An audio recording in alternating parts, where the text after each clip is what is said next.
இயேசு கிறிஸ்துவின் இரத்தத்தினாலே மீட்கப்பட்டவர்களை பார்க்கும் பொழுது இதோ அவர்கள் ஆட்டுக்குட்டியாருடைய இரத்தத்தினால் தோய்க்கப்பட்டு வெண்மையாக்கப்பட்டவர்கள் உலகாய் நிற்கிறவர்கள் யார் என்று அவர்கள் ஆச்சரியப்படுகிறார். அவருடைய அரசாட்சியிலே நாம் எழுத்தின் பிரகாரமாகவே இயேசுவோடு கூட நாம் ஆளுகை செய்ய இருக்கிறோம். அதற்கு முன்பதாக ஆவிக்குரிய ராஜ்யத்தை நாம் ஆளுகை செய்ய தேவன் நமக்கு தேவனுடைய ராஜ்யத்தை ஸ்தாபித்து விட்டு சென்றிருக்கிறார். ஆவிக்குரிய மண்டலத்தில் அதிகாரம் செலுத்திக் கொண்டிருக்கிற அந்தகார பிரபுவாகிய பிசாசை நாம் ஒவ்வொரு நாளும் ஜெயிக்க வேண்டும். உலகத்திலே போராட்டங்கள் இருக்கிறது, துயரங்கள் இருக்கிறது, வேதனை இருக்கிறது, பொல்லாங்கு இருக்கிறது, தீமைகள் இருக்கிறது. இவை எல்லாவற்றுக்கும் மத்தியிலே நமக்கு ஜெயம் கொடுக்கிற தேவன் உண்டு. நம்மை வழி நடத்துகிற பரிசுத்த ஆவியானவர் உண்டு. அவர் ஒவ்வொரு நாளும் நமக்கு கூட இருந்து சத்ரு வெள்ளம் போல வரும் பொழுது ஆவியானவர் அவனுக்கு எதிராக கொடியேற்றுவார் என்று வேதம் சொல்லுகிறது.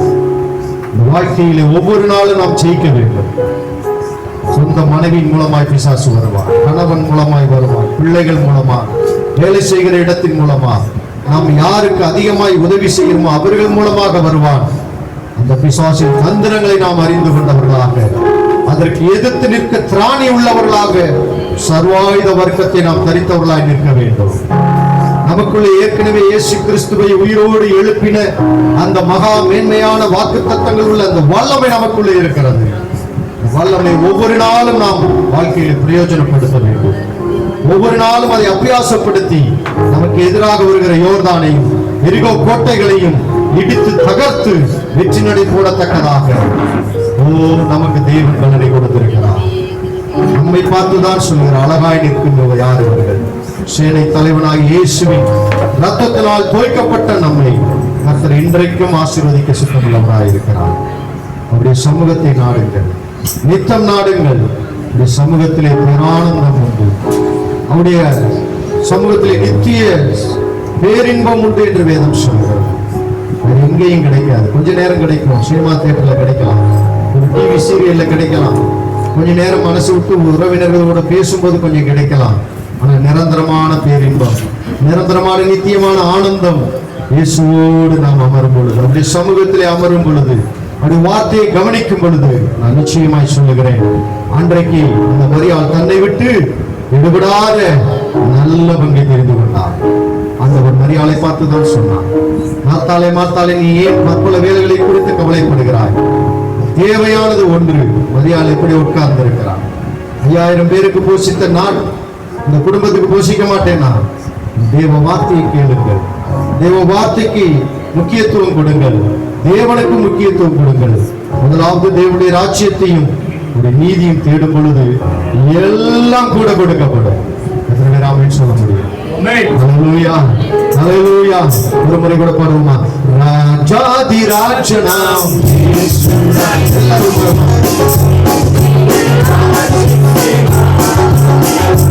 சத்தமாக எல்லாரும் கூட சத்தமாக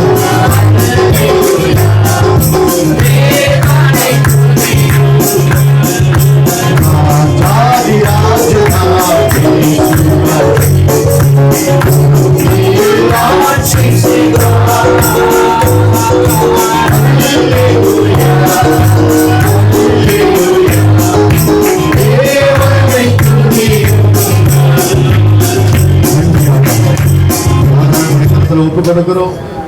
விசேஷமாக தேவரையும் வரக்கூடிய நாட்களிலே இந்த தமிழ்நாட்டில் எலெக்ஷன் நடக்க இருக்கிறது. இந்த நாட்களில் எந்தவித அசம்பாவங்களும் வன்முறை சம்பவங்களும் உயிர் சேதங்களும் இல்லாதபடிக்கு ஆண்டவரே நீர் விரும்புகிற ராஜாக்களை ஏற்படுத்துகிறார். யாரை கொண்டு ஆளுகை செய்தால் இந்த தேசத்திற்கு ஜனங்களுக்கு நன்மைகளை தருவார்களோ அவர்களை நீர் ஆண்டவரை தேர்ந்தெடுப்பதற்காக ஸ்தோத்திரம் ஆண்டவரே. இந்த வெயில் நாட்களிலே ஜனங்களுக்கு வேண்டிய ஆண்டவரே நல்ல ஒரு பாதுகாப்பை, இஸ்ரவேலை காக்கிறவர் உறங்குவதும் இல்லை தூங்குவதும் என்று சொன்ன வசனத்தின்படி நீ பாதுகாத்து, விசேஷமாய் மறுபடியும் இந்த கொரோனா 2வது அலை 3வது அலை என்று சொல்லுகிறார்கள். இயேசுவின் நாமத்தினாலே எங்களுடைய பிள்ளைகள் மேல் உம்முடைய ரத்தத்தை தெளிக்கிறோம் ஆண்டவரே. எங்கள் பிள்ளைகள் மேல் எந்த கொரோனா வியாதிகளும் பலவந்தம் செய்யாதபடிக்கு இயேசுவின் நாமத்தினாலே இந்த சரீரத்தை ஒரு அபிஷேகத்துக்குள்ளாக நாங்கள் ஆண்டவரை இன்றைக்கு நிரப்புகிறோம் ஆண்டவரே. பக்கத்துல வரலாம், பக்கத்துல 1000 பேருக்கு வரலாம். ஆனால் ஆண்டவரே, நாங்கள் இருப்பது நிமித்தம் எங்கள் அபார்ட்மெண்ட்டிலோ எங்கள் குடும்பத்தை சார்ந்தவர்களுக்கோ எங்கள் வீடுகளை சுற்றியுள்ளவர்களுக்கு யாருக்கு வரக்கூடாது. யோசேப்பு நிமித்தம் போத்திபார் வீடு ஆசீர்வதிக்கப்பட்டது போல எங்கள் நிமித்த ஆண்டவரே நாங்கள் குடியிருக்கிற இடங்கள் ஆசீர்வதிக்கப்படட்டும். இந்த ஞானமூர்த்தி நகர் அம்பத்தூர் பகுதி ஆசீர்வதிக்கப்படட்டும். சென்னை பட்டணம் ஆசீர்வதிக்கப்படட்டும். தமிழ்நாடு ஆசீர்வதிக்கப்படுவதால் நாமத்தை பயன்படுத்தும் இயேசுவின் நாமத்தில் இயேசுவின் நாமத்தினாலே வாழ்த்துகிறோம். ஒரு சில பாடல்களை மாத்திரம் நாம் பாடி தேவனை ஆராதிப்போம். கர்த்தர் நல்லவர்.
Bye.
கர்த்தருக்கு காத்திருந்து கழுகு போல் வெள்ளன் அடைந்து செட்டைகளை அடித்து உயரே எழும்பிடுவாய்.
கர்த்தரை மகிமைப்படுத்துவோம்.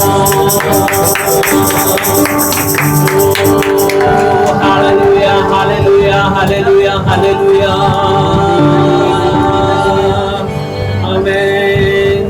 நீரே உன்னத, நீரே பரிசுத்த, நீரே மகத்துவர், உம்மை ஆராதிப்பேன்.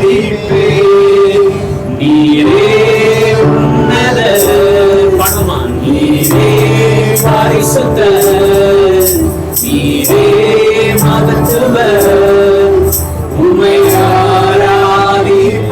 நீரே நீரே உன்னத, நீரே பரிசுத்த, நீரே மகத்துவர், உம்மை ஆராதிப்பேன்.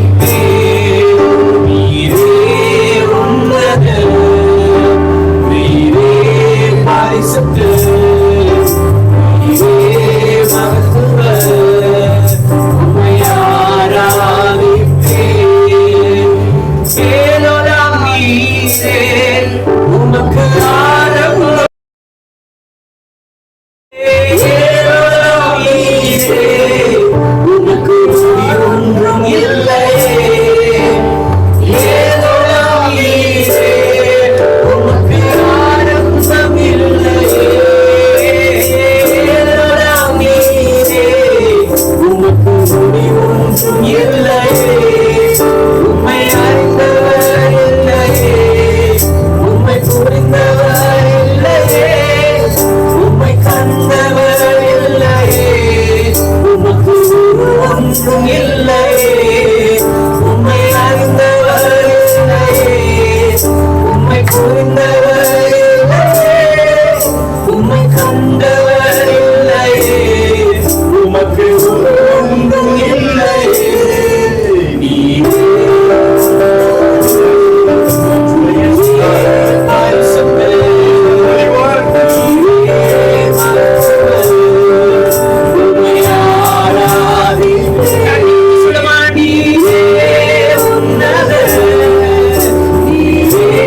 பரிசுத்த, நீரே மகத்துவர்,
ஆராதிப்போம்.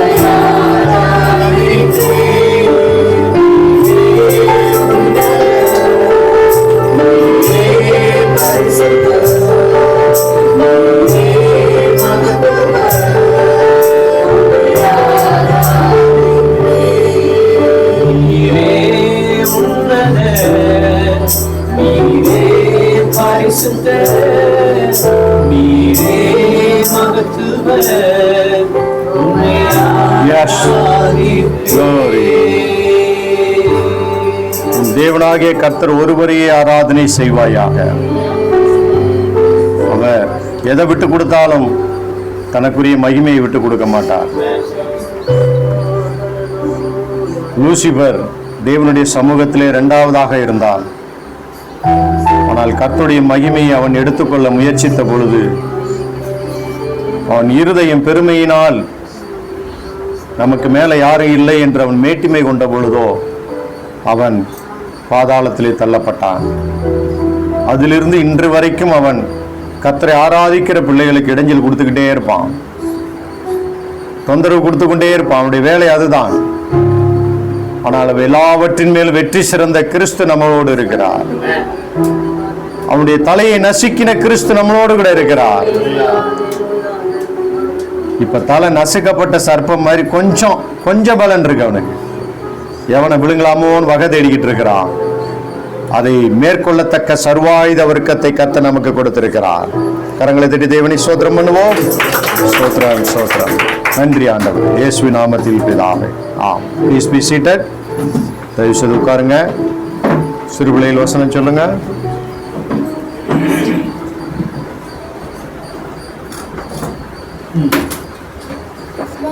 சாட்சிகள்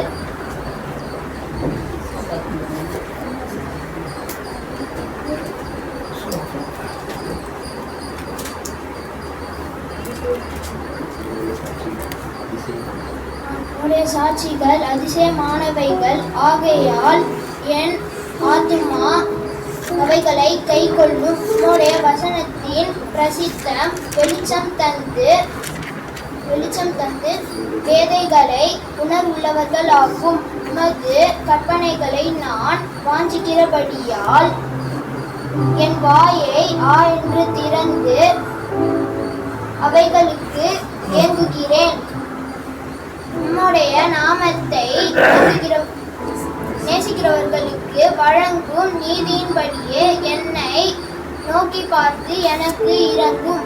உம்முடைய வார்த்தையிலே என் காலடிகளை நிலைப்படுத்தி ஒரு அநியாயமும்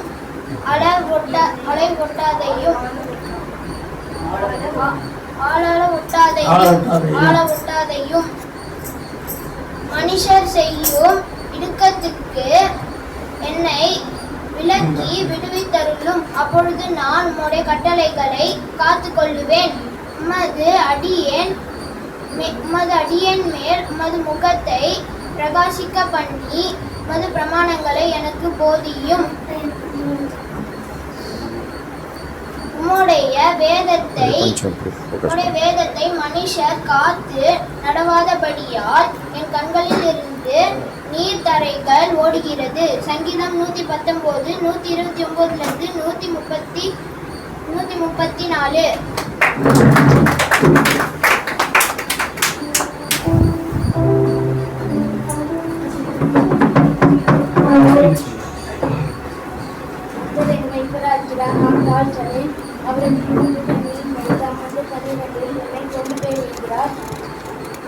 அவரை ஆத்மாவோடு தேடி தம்மோடு நாமத்தின் நிமித்தம் என்னை நீதியின் பாதையில் நடத்துகிறார். நான் மரணியில் பரிசாட்டில் நடந்தாலும் கொல்லப்பட்டவர்களையும் தேவரீர் என்னோடு இருக்கிறேன். உமது கோலும் உமது கொடியும் என்னை கேட்கும். எனக்கு பக்கத்தில்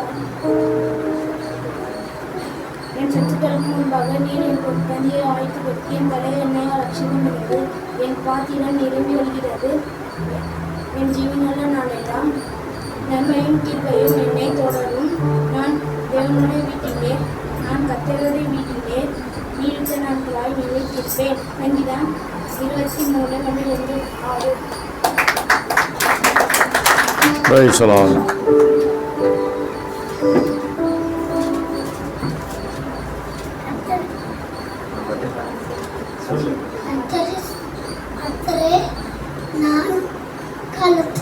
துதிப்பேன். அவர் துதி எப்பொழுதும் என் வாயில் இருக்கும்.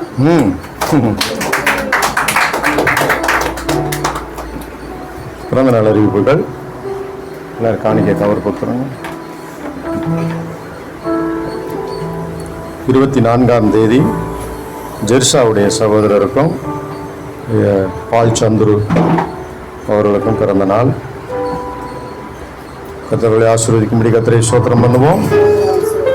நல்ல ஆண்டவரே இயேசுவின் நாமத்தினாலே வருகிற 24ஆம் தேதி ஜெர்சாவுடைய சகோதரருக்காக நாங்கள் ஜெபிக்கிறோம். ஒரு பேர் என்னம்மா? ஜெகதீஷுக்காக நாங்கள் ஜெபிக்கிறோம். அந்த மகனையும் அவருடைய குடும்பத்தையும் ஆசீர்வதிங்க. அவரும் ஆண்டவரை தெரிந்து கொள்ள கிருபை செய்யுங்க. இந்த வருஷம் முழுவதும் அந்த குடும்பத்தை பாதுகாத்து நீரே நன்மை செய்கிறோம் என்பதை அறிந்து கொள்ள உதவி செய்யுங்க. சந்துருவுக்காக ஜெபிக்கிறோம். பிறந்த நாட்களே அவனுக்கு நல்ல ஒரு மனைவியை கொடுத்திருக்கிறீர். குடும்ப வாழ்க்கையை ஆசீர்வதியும். அந்த பிள்ளைகள் நீதிமானுடைய சந்ததியாக வாழ கர்த்தர் கிருபை செய்வீராக. தெய்வ பக்தியுள்ள சந்ததியை பெற்றெடுக்க கர்த்தர் உதவி செய்யும். அடுத்த கையின் பிரயாசங்களை ஆசீர்வதி. இயேசுவின் நாமத்தில் பிதாவே ஆமென். ஒரு பாடல் பாடும் பொழுது நாம் கர்த்தருக்கென்று காணிக்கை சேகரிப்போம்.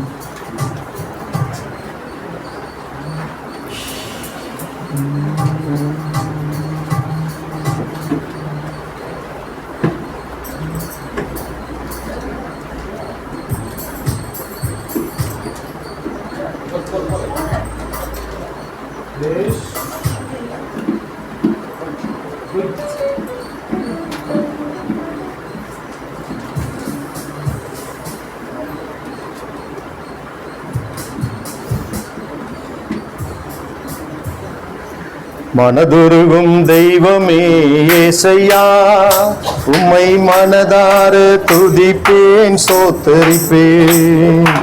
மனதுருகும் தெய்வமே ஏசையா, உம்மை மனதார துதிப்பேன் சோத்தரிப்பேன். நீ நல்லவர் சர்வ வல்லவர், நீ நல்லவர் சர்வ வல்லவர். உம் இரக்கத்திற்கு முடிவே இல்லை, உம் அன்பிற்கு அளவே இல்லை. இரக்கத்திற்கு முடிவே இல்லை, அன்பிற்கு அளவே இல்லை. அவை காலைதோறும் புதிதாயிருக்கும். ஆமென். அவை காலைதோறும் புதிதாயிருக்கும்.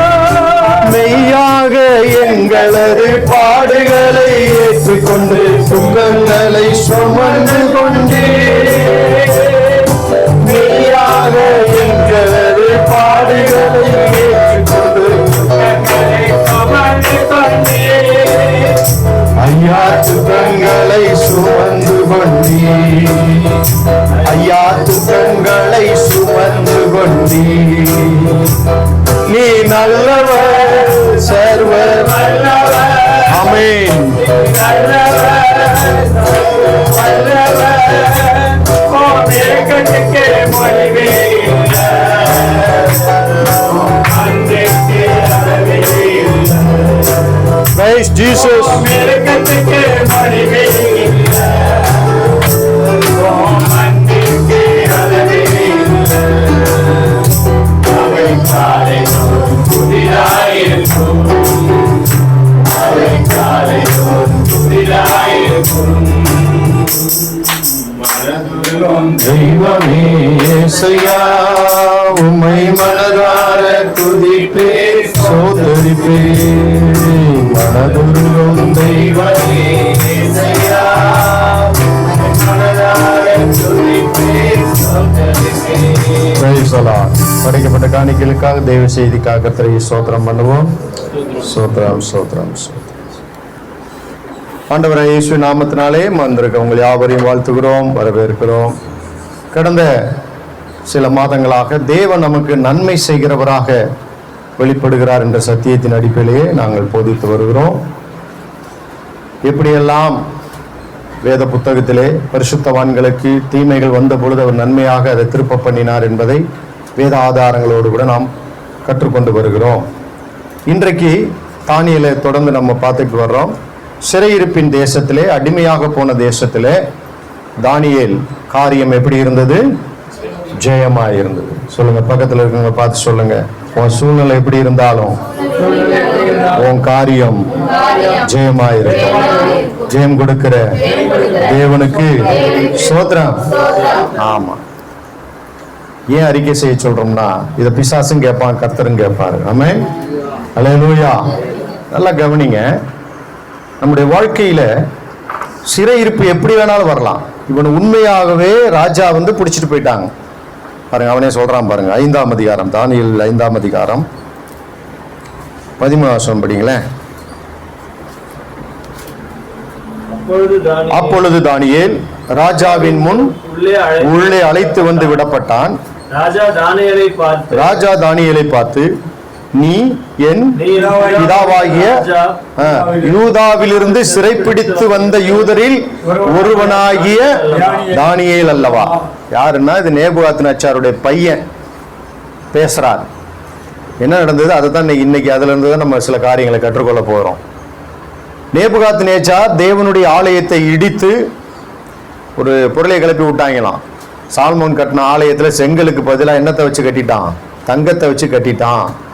சாந்துக்கு பதிலாக தங்கத்தையே வச்சு கட்டிட்டான்னு சொன்னோடனே ஒவ்வொரு செங்கலையும் இடிச்சாங்களாம். இடிச்சு தங்கம் இருக்குதான்னு பார்த்து ஒண்ணும் இல்லாம இடிச்சு கடைசியில தேவனுடைய ஆலயத்தில் இருந்த பொன் பாத்திரங்கள், வெள்ளி பாத்திரங்கள் எல்லாத்தையும் கொண்டு வந்துட்டான். அப்படி கொண்டு வந்த பாத்திரத்துல நேபுகாத்நேச்சார் அதை எல்லாத்தையும் தனியா ஒரு பொக்கிஷ அறையில வச்சிருந்தான். ஆனா அவனுடைய மகன் என்ன பண்ணிட்டான், அந்த பாத்திரங்கள் எல்லாம் எடுத்துட்டு வர சொல்லி அவனும் பிரபுக்களும் அவனுடைய மனைவிகளும் வைப்பாட்டிகளும், அப்படிதான் வசனம் சொல்லுது பாருங்க. 2வது வசனம் படிங்க. பெரிய விருந்து செய்து அந்த 1000 பேருக்கு முன்பாக திராட்சரசம் குடித்தான். பெல்சாத்சார் திராட்சரசத்தை சுற்றிக் கொண்டிருக்கையில் அவன் தன் தகப்பனாகிய நேபுகாத்நேச்சார் எருசலேம் தேவாலயத்திலிருந்து கொண்டு வந்த பொன் வெள்ளி பாத்திரங்களில் ராஜாவாகிய தானும் தன் பிரபுக்களும் தன் மனைவிகளும் தன் வைப்பாட்டிகளும் குடிக்கிறதற்காக அவைகளை எந்தவண்ணா கொண்டு வரும்படி கட்டளையிட்டான். அது மாத்திரமல்ல, கொண்டு வந்து குடிக்கிறது மாத்திரமல்ல, குடிச்சுக்கிட்டு இருக்கும் போதே யார புகழ்ந்தானா? அடுத்த வசனம் பாருங்க, 4வது வசனம். அவர்கள் திராட்சரசம் குடித்து பொன்னும் வெள்ளியும் வெண்கலமும் இரும்பும் மரமும் கல்லுமாகிய தேவர்களை புகழ்ந்தார்கள். நல்லா கவனிங்க, குடிச்சதே தப்பு. அதுலயும் தேவனுடைய பாத்திரம் அபிஷேகம் பண்ணப்பட்டு பிரதிஷ்டை பண்ணப்பட்ட பாத்திரம். மோசே அதை செய்யும் போது ஒவ்வொன்று மேலும் ரத்தத்தை தெளிக்க சொல்லுவார். ஆரோனுடைய ட்ரெஸ்ல கூட ரத்தத்தை தெளிக்க சொல்லுவார். இந்த பரிசுத்த வஸ்திரமாய் ஒதிக்கணும். அவன் அந்த வஸ்திரத்தை அங்கே ஆசரிப்பு கூடாரத்துல கலட்டி போட்டுறணும், வெளியில எல்லாம் போட்டு போகக்கூடாது. அவ்வளவு பரிசுத்த பண்ண அந்த பாத்திரத்தை எடுத்துட்டு வந்து இவங்க குடிச்சதும் இல்லாம அந்த பாத்திரத்துல குடிக்கும்போது யாரை புகழ்ந்தார்கள்? வெள்ளியும் பொன்னும் இரும்பிலான மரமும் கல்லுமாகிய தேவர்களை புகழ்ந்தார்கள். உடனே பாருங்க, ஒரு கைவிரல் தோன்றி சாந்து பூசிய சுவத்துல விளக்கு வெளிச்சத்துக்கு எதிரே. ஏன் விளக்கு வெளிச்சத்துக்கு எதிரேன்னா அப்பதான் அவங்களுக்கு தெரியும். இருட்டுல எழுதுனா ஒன்றும் தெரியாத. ஏன்னா ஏற்கனவே எதுல இருக்கிறாங்க? 2 ஆளா இருக்கிறாங்க, மப்பா இருக்கிறாங்க. இப்ப இவங்களுக்கு தெரியணும் எழுதுறது. அப்ப பாருங்க, அந்த அடுத்த வசனம் சொல்லுது, அப்பொழுது அந்நேரத்தில், எல்லாம் சொல்லுங்க, அந்நேரத்தில் மனுஷ கைவிரல்கள் தோன்றி விளக்குக்கு எதிராக ராஜா அரண்மனையில் சாந்து பூசப்பட்ட சுவரிலே எழுதிட்டு எழுதின அந்த கையிருப்பை ராஜா கண்டான். எழுத்த பார்க்கல, கையிருப்பு வெறும் கை மட்டும் வந்து எழுதுது. பார்த்த உடனே ராஜாவுக்கு திகில் வந்துருச்சு. திகில் அடைஞ்சு முகமெல்லாம் ஒரு மாதிரி ஆயிப்போச்சு. அது வரைக்கும் சந்தோஷமா விருந்து, பெரிய விருந்து நடக்குது. 1000 பேருக்கு விருந்து நடக்குது. எல்லாரையும் கூப்பிடுறான். பிரபுக்கள் வந்துட்டாங்க, மனைவி மருமனையாட்டி எல்லாம் வைப்பாட்டி எல்லாம் வந்து ஜாலியா குடிச்சுக்கிட்டு இருக்கிறாங்க. திடீர்னு சுவத்துல ஒரு கை வந்து எழுதின உடனே ராஜாவுடைய முகம் பேய் அரைஞ்ச மாதிரி ஆயிடுச்சு. உடனே அவன் என்ன பண்ணிட்டான், அந்த பாபிலோன் தேசத்துல இருந்த கல்தேயர்கள், ஜோசியக்காரங்க, சாஸ்திரிங்க பாருங்க, அந்த ஊர்ல இருந்தாங்க. அங்கிருந்து தான் இந்தியாவுக்கு வந்தாங்களாம். இங்கே வந்து இன்னைக்கும் ஜோசியரும் இருக்கிறான், சாஸ்திரிகளும் இருக்கிறாங்க. தெரியுமா? சாஸ்திரிகள் வேற, ஜோசியர்கள் வேற. ஜோசியர்கள் யாரு? இந்த ரோடெல்லாம் வந்து கிளி ஜோசியம் வச்சிருப்பான். அப்புறம் ஒரு சில பேர் கம்பை வச்சுக்கிட்டு என்ன பண்ணுவாங்க, கோலை வச்சுக்கிட்டு மரத்தடியில் உட்காந்துக்கிட்டு இருப்பாங்க. அவங்களாம் ஜோசியக்காரங்க. சாஸ்திரிகள் என்பவங்க கட்டங்கள் போட்டு, உனக்கு 8வது கட்டத்தில் சனி வந்து உட்காந்துட்டான், 7வது கட்டத்தில் குருவை சனி பார்க்குறான், உனக்கு செவ்வாதோஷம் வந்துருச்சு, இப்படின்னு கட்டம்லாம் போட்டு சொல்றவங்க தான் சாஸ்திரிகள். கிறிஸ்தவ உலகம் இன்னைக்கு ஜாதகத்தை பார்க்குறாங்க, ஜோசியத்தை நம்புறாங்க. அன்னைக்கு நடந்த காரியம் பாருங்க, இந்த ராஜா எல்லாரும் கூப்பிடுறான்.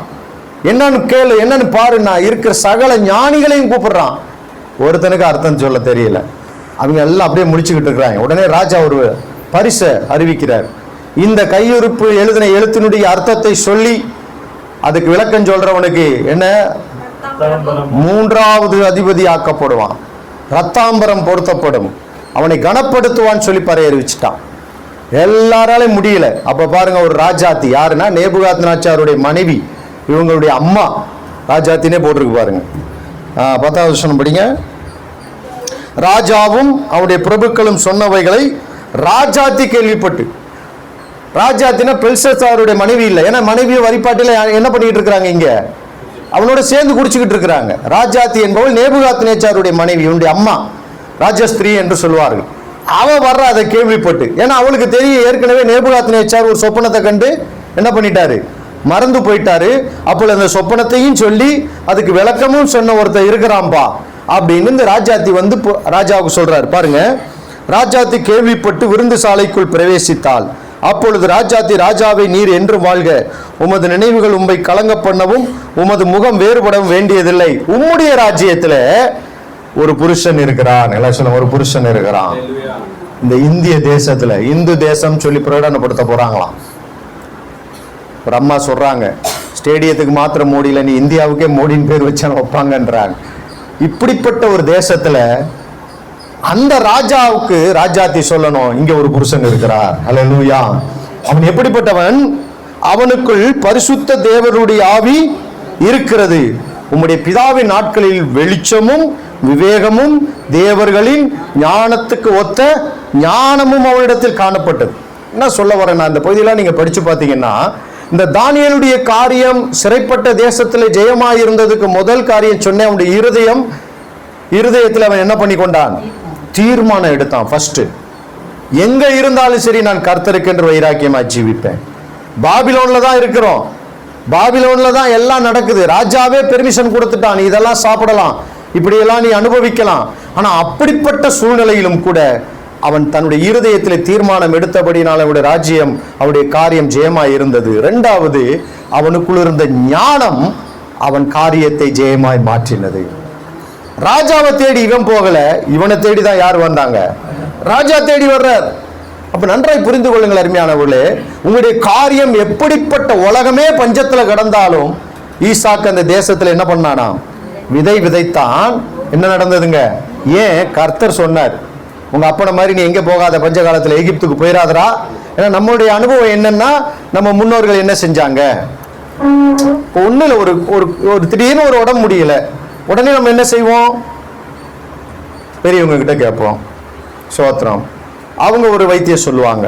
கிராமத்துல எல்லாம் பாத்தீங்கன்னா ராத்திரி நேரத்துல பிள்ளை திடீர்னு அழுகுங்க, பூச்சி கடிச்சிச்சா, வைத்த வலியா, சூட்டு வலியா, ஒன்றும் தெரியாது. உடனே என்ன பண்ணுவாங்க, பேர் சொல்லாதுன்னு ஒன்று இருக்கும், கிராமத்தில் உள்ளவங்களே தெரியும். பேர் சொல்லாத எடுத்து உரசி கொஞ்சம் வைத்த சுத்தி தொப்புல சுத்தி தடவிட்டு கொஞ்சம் நாக்கில் தடவிடுவாங்க, பிள்ளை கப்சுப்புன்னு தூங்கிடும். அது பேர் சொல்லக்கூடாது, பேர் சொன்னா அதுக்கு பவர் போயிடும், வசம் புனா எல்லாருக்கும் தெரிஞ்சு போயிடும். அதுக்கு அதனால தான் அது பேரே என்ன சொல்றாங்களா, பேர் சொல்லாததுன்னு சொல்லி அதுக்கு ஒரு பவரை கொடுக்குறாங்க பாருங்க.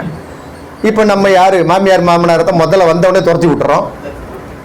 அப்பா அத்தாவை தனியா நீ போயிடு, உனக்கு நான் மாசம் வேணா சம்பளம் அனுப்பிச்சு விட்டுறோம் அப்படின்னு நம்ம பண்ணிடுறோம். பெற்றவங்க பெரியவங்க இருப்பது நமக்கு நல்லது. ஒரு ஆமென் சொல்லுங்க. பெற்றோர்களை கனப்படுத்துங்க. நீங்க தீர்க்காயுசா இருக்கணும்னா, நீடித்த நாட்கள் வரணும்னா, ஒருவேளை ஒரு சூழ்நிலை நிமித்தமா அவங்க தனியா நீங்க தனியா இருந்தாலும் அவங்களை என்ன பண்ணுங்க, மாசத்துக்கு ஒரு நாளாவது போய் என்ன பண்ணணும், பார்த்து அவங்களுக்கு ஒரு பழங்களை வாங்கி கொடுத்து சோத்திரம் அவங்களுக்கு செய்ய வேண்டியதெல்லாம் செய்யுங்க. இது ஆசீர்வாதம். ஒரு ஆமென் சொல்லுங்க. அல்லேலூயா. கர்த்தருக்கு மகிமை உண்டாகும். அப்ப நன்றாய் புரிந்து கொள்ளுங்கள், ஞானம் உங்களுக்குள்ள இருந்துச்சுன்னா ராஜா தேடி வருவார். நான் கடந்த நாட்கள் சொன்ன 4 உதாரணம் பாருங்க. யோசேப்பு குறித்து சொன்னேன். அவனுக்குள்ள என்ன இருந்ததுங்க, அவனும் சிறையிருப்புல கொண்டு போகப்பட்டான். அடிமையாக 20 காசு, எவ்வளவு வெள்ளி காசுக்கு விற்கப்பட்டான், 20 வெள்ளி காசுக்கு விற்கப்பட்டாங்க. ஆனா அவனுக்குள் ஞானம் இருந்ததுனால ஜெயில ஜெரச்சாலைக்கு ராஜா ஆள் அனுப்புறான். ஞானம் இருக்கும் பொழுது உங்களை தேடி காரியங்கள் ஜெயமாய் மாற்றப்படும். அதனாலதான் பாருங்க, நீதிமொழிகள்ல நல்லா நமக்கு எல்லாருக்கும் தெரியும், கர்த்தருக்கு பயப்படுதலே. நீதிமொழி 9ஆம் அதிகாரத்துக்கு வாங்க. நீதிமொழிகள் 9ஆம் அதிகாரத்துக்கு வாங்க. முதல்ல 1வது வசனத்தை படிங்க.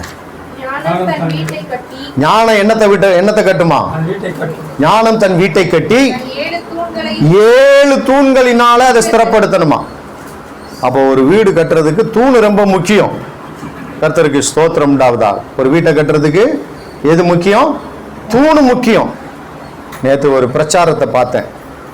ராஜேந்திர பாலாஜின்னு ஒரு அமைச்சருக்கு ஒரு சகோதரி பிரச்சாரம் பண்ணுது.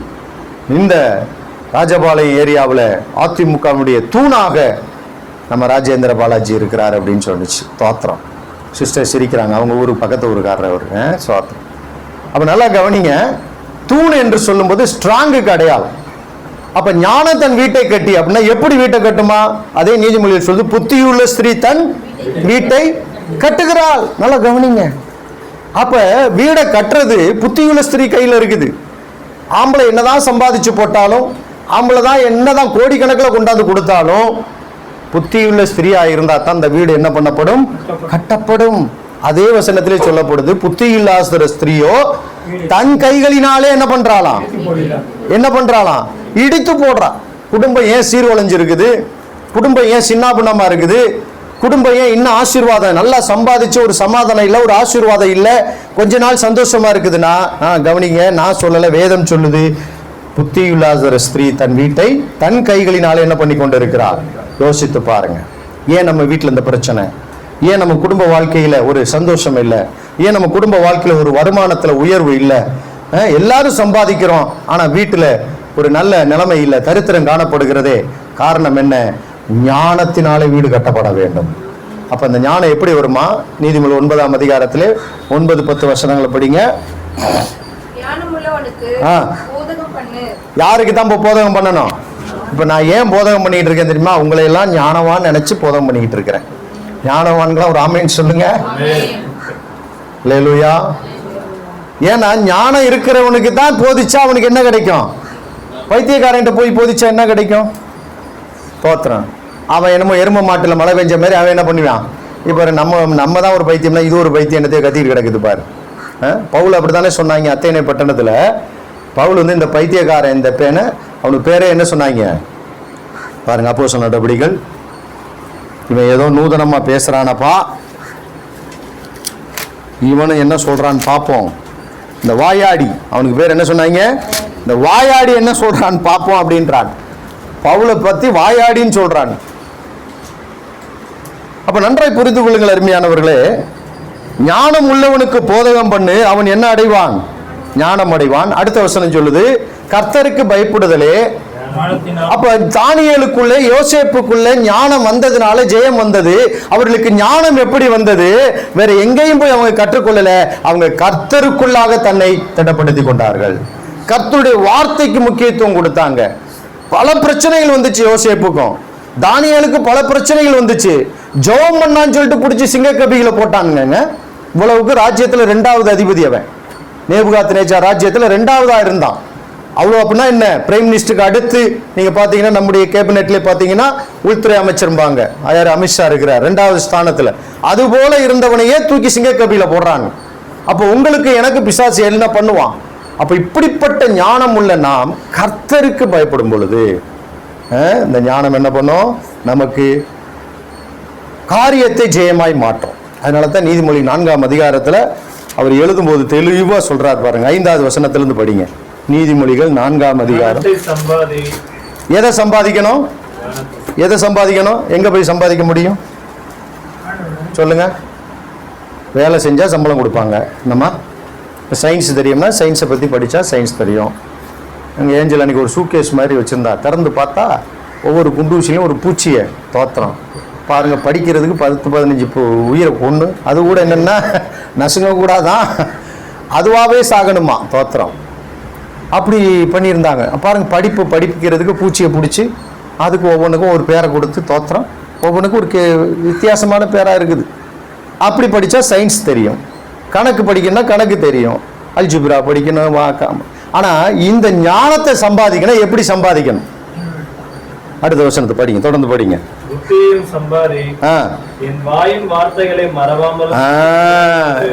எப்படி சம்பாதிக்க முடியுமா? ஆண்டவருடைய வாயின் வார்த்தைகளை மறக்கவே கூடாது.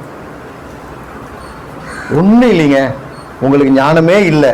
இந்த பைபிளை நீங்கள் வாழ்க்கையில் ஒரு முறை முழுசும் படித்து பாருங்க.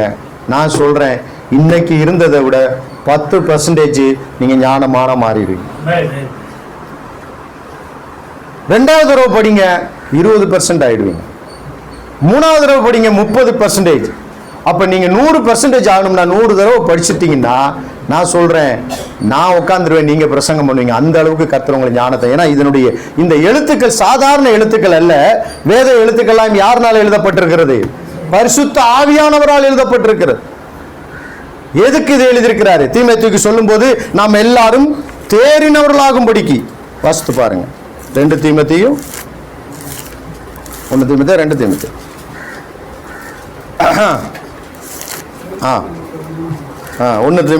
2 தீமோத்தேயு 3ஆம் அதிகாரம் 16ஆம் வசனம். வேத வாக்கியங்கள் எல்லாம் தேவ ஆவியினால் அருளப்பட்டிருக்கிறது.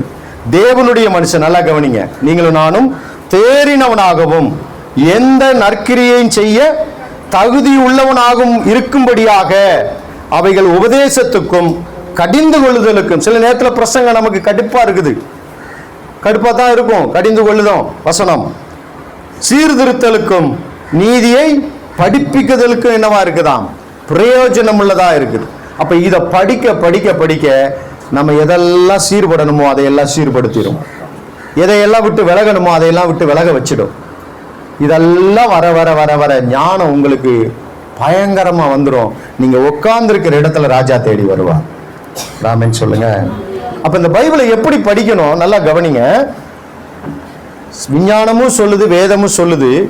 உங்களுடைய ஆத்துமாவிலே பாவம் உள்ள பிரவேசிக்கணும்னாலும் சரி, பரிசுத்தம் உள்ள வரணும்னாலும் சரி, 3 உறுப்புகள் தான் ரொம்ப முக்கியம்.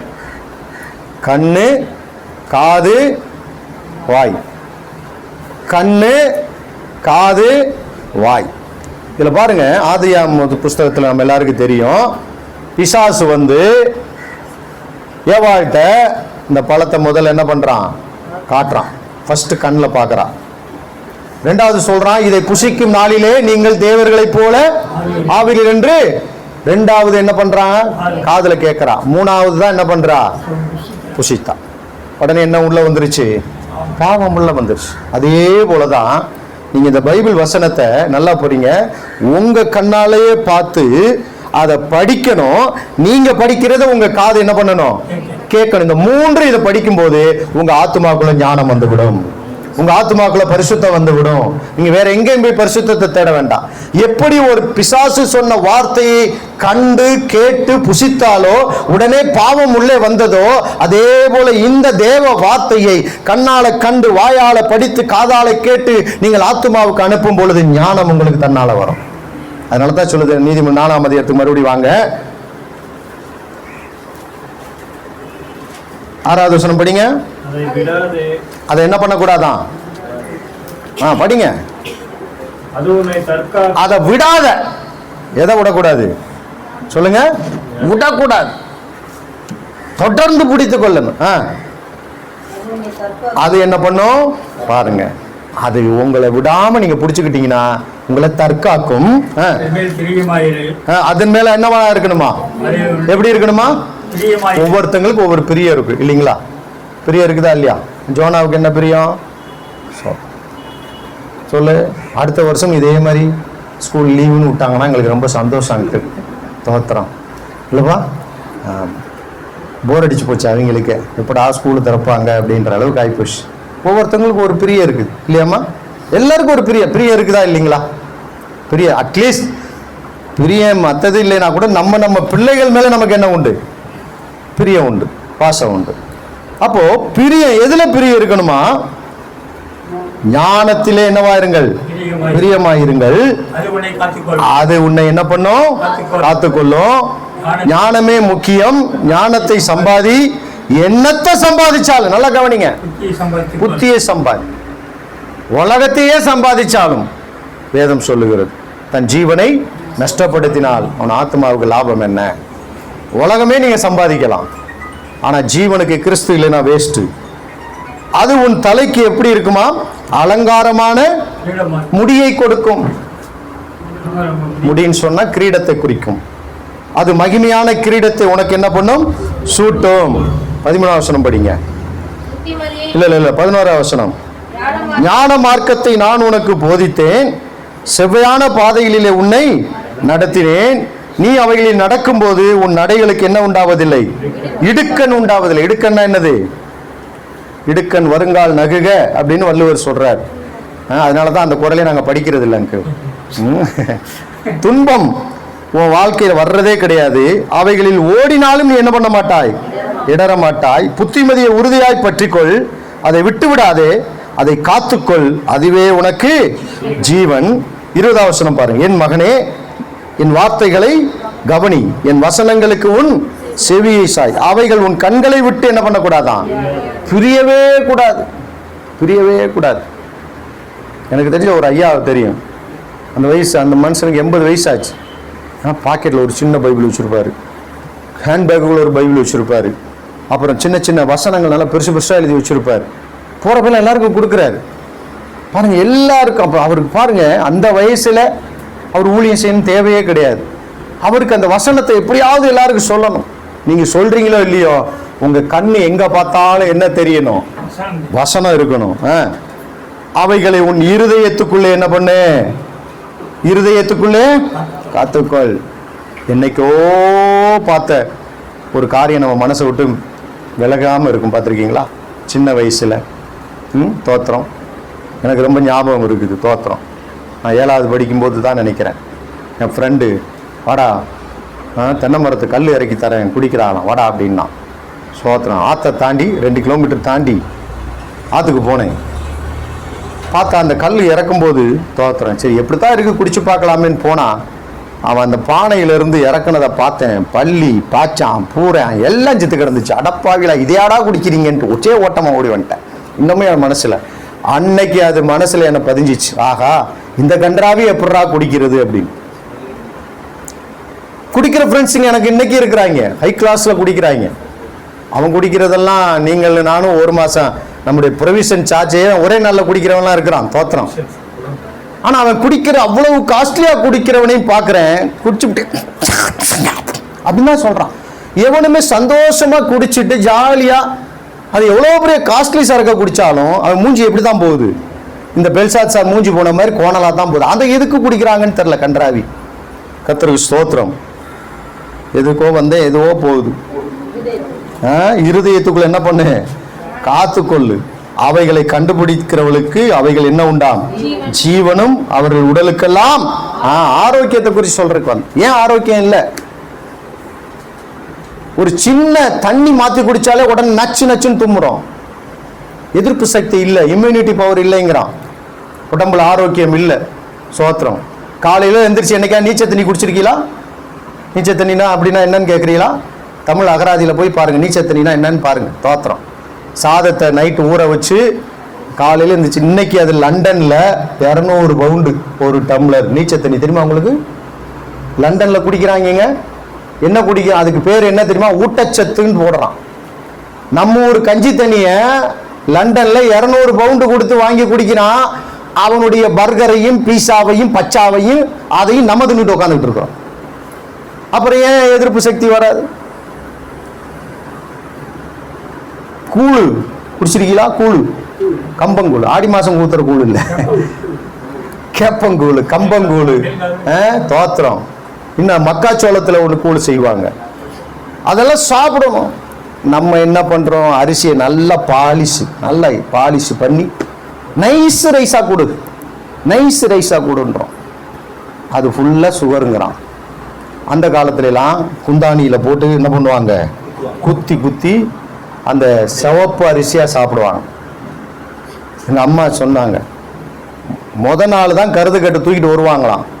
திடீர்னு ஐயோ வைத்த வலியும்பாங்களாம். கொண்டு ஆஸ்பத்திரியில் சேர்த்தா நார்மல் டெலிவரி. தோத்திரம். நம்ம 10 மாதம் வரைக்கும் டாக்டர்கிட்ட ப்ரிஸ்கிரிப்ஷன் படி போய் செக் பண்ணி இந்த மாத்திரை சாப்பிடுங்க, இந்த மாத்திரை சாப்பிடுங்க, அதை பண்ணுங்க, இதை பண்ணுங்க, இப்படி பண்ணுங்க, இப்படி படுக்கணும், அப்படி படுக்கணும். கருது கட்டை தூக்கிட்டு வரப்பில் வரணுங்க. 2வது வாய்க்காலாம் இருக்கும், வாய்க்காலை தாண்டணும். தூக்கிக்கிட்டு தாண்டி வரும்போதே ஒரு எங்கள் சின்னம்மாவுக்கு பிறந்து பாதி வந்துருச்சான். அப்படியே கைத்து கட்டில் தூக்கி கொண்டு வந்து ஒட்டாத்தி வச்சு ஊரில் பிறந்த குழந்தை பிறந்துச்சுங்களாம். ஏன்? ஆரோக்கியம். இன்னைக்கு நமக்கு ஆரோக்கியம் இருக்குதா? சோத்திரம். போதா குறைக்கு வேற வாஷிங் மிஷின் ஃப்ரீயாக கொடுக்க போறானா? தோத்திரம். சும்மாவே ஆம்பளைங்க பரவாயில்ல, ஆனால் நல்லது தான். நிறைய ஆம்பளைங்க கொஞ்சம் ஃப்ரீ ஆவாங்க துணி துவைக்கிறதுல இருந்து. கர்த்தருக்கு ஸ்தோத்திரம். அம்மியை மிக்சியை கொடுத்துட்டான், அப்புறம் என்னத்தை கொடுத்துட்டான்? கிரைண்டரை கொடுத்துட்டான், எல்லாம் கொடுத்துட்டான். ஸ்தோத்திரம். நீங்க அம்மியில அரைச்ச ஒரு நாள் மீன் குழம்பு வைங்களேன், உங்க வீட்டுக்காரர் அப்படியே மயங்கி போயிடுவார். ஸ்தோத்திரம். மண் சட்டியில வச்சு பாருங்க. இதில் வச்சு பாருங்க. மண் சட்டியில மீன் அரைச்சு, மசாலாவை அரைச்சு நல்லா போட்டு சாப்பிட்டு பார்த்து பாருங்க. அவன் ஹோட்டலுக்கே போக மாட்டான். ஸ்தோத்திரம். எங்க இருந்தாலும் இங்க ஓடியாந்துருவான். கர்த்தருக்கு ஸ்தோத்திரம். சரி, எதுக்கு இதெல்லாம் சொல்றேன்னா, ஆரோக்கியத்துக்கு அடுத்த காரியங்கள். அடுத்த வசனம் ரொம்ப முக்கியம். எல்லா காவலோடு எல்லாரும் சேர்ந்து வாசிப்போம். அந்த கையில் பைபிள் வச்சிருக்கோம், எல்லாரும் எடுத்துக்கொள்ளுங்க. எல்லாம் அந்த பைபிளை பார்க்கணும், வாயினால படிக்கணும், உங்க காது அதை கேட்கணும். சரியா? 23ஆம் வசனம், பக்கம் 766. நீதிமொழிகள் 4ஆம் அதிகாரம் 23ஆவது வசனம். எல்லாரும் ரெடியா? ரெடி? 1 2 3. எல்லா காவலோடும் உன் இருதயத்தை காத்துக்கொள், அதனிடத்தினின்று ஜீவ ஊற்று புறப்படும். வாயின் தாறுமாறுகளை உன்னை விட்டு அகற்றி உதடுகளின் மாறுபாட்டை உனக்கு தூரப்படுத்து. தூரப்படுத்தணும். தேவையில்லாத பேசக்கூடாது. நான் உங்களுக்கு இன்னைக்கு சொல்றேன், உங்க வாயிலிருந்து சாரிங்கிற வார்த்தையை வரக்கூடாது. அப்படின்னா என்ன அர்த்தம்? தவறு பண்ணாதபடிக்கு நீங்க என்ன பண்ணணும்? நடக்கணும். பஸ்ஸில் போறீங்க, திடீர்னு மிதிச்சு போடுறீங்க, அது ஒரு பெரிய பிரச்சனை இல்லை. சில நேரங்களை பாருங்க, அதனால தான் யாரும் ஒருத்தன் சொன்னான், தமிழ் எனக்கு பிடிக்காத வார்த்தை சாரியா என்னமோ சொன்னானே, மன்னிப்புங்க வார்த்தை எனக்கு பிடிக்காது அப்படின்பாங்க. தோத்திரம். நான் சொல்றேன், ஆண்டவருக்கு அந்த வார்த்தை பிடிக்காது. ஆனா அவர் மன்னிக்கிற தெய்வம். சும்மா மன்னிப்பு கேட்கக்கூடாது. அவர் ஒரே தரம் பலியானார். ஒரு தரம் பாவம் பண்ணா அடுத்த தடவை அந்த பாவத்தை விட்டுறணும். அப்ப வேற பாவம் பண்ணலாமா ஆண்டவரே அப்படின்னு கேட்டீங்கன்னா அது ஆண்டவர்கிட்ட கேட்டுக்கோங்க. சோத்திரம். உன் கண்கள் நேராய் நோக்க கடவுது, கண்ணிமைகள் உனக்கு முன்னே. அப்ப செவ்வையாய் பார்க்க கடவுதுன்னா என்ன? ஒரு ஒன்றை கண்ணால பார்க்கறதா? இல்லை. எதையுமே தெளிவா பார்க்கணும். அப்படின்னா என்ன? சில நேரங்கள் பாருங்களேன், நம்மளே ஒரு செல்போன்ல ஏதாவது பார்த்துக்கிட்டு இருக்கிறோம். தோத்திரம். திடீர்னு அப்பா வந்துடுறாரு. நீ செவ்வையா பார்த்துக்கிட்டு இருந்தீன்னா அதை என்ன பண்ண தேவையில்லை? மறைக்க தேவையில்லை. அப்ப நீ அங்க என்னத்தையோ கோணலா பார்த்துக்கிட்டு இருக்கியா? கோணலானவைகளே என்ன பண்ணி கொண்டு இருக்கிறோம். அதனாலதான் அப்பா வந்தவொடனே என்ன பண்றோம், இல்ல அம்மா வந்தவொடனே என்ன பண்றோம், சேனலை மாத்திடுறோம், இல்ல செல்போன்ல என்ன பண்ணிடுறோம், எதையோ ஒண்ணு பண்ணிவிடுறோம். இப்ப நிறைய பேர் பெட்ஷீட்டுக்குள்ள பொத்திக்கிட்டு உள்ள நோண்டிக்கிட்டு கிடக்குதுங்க.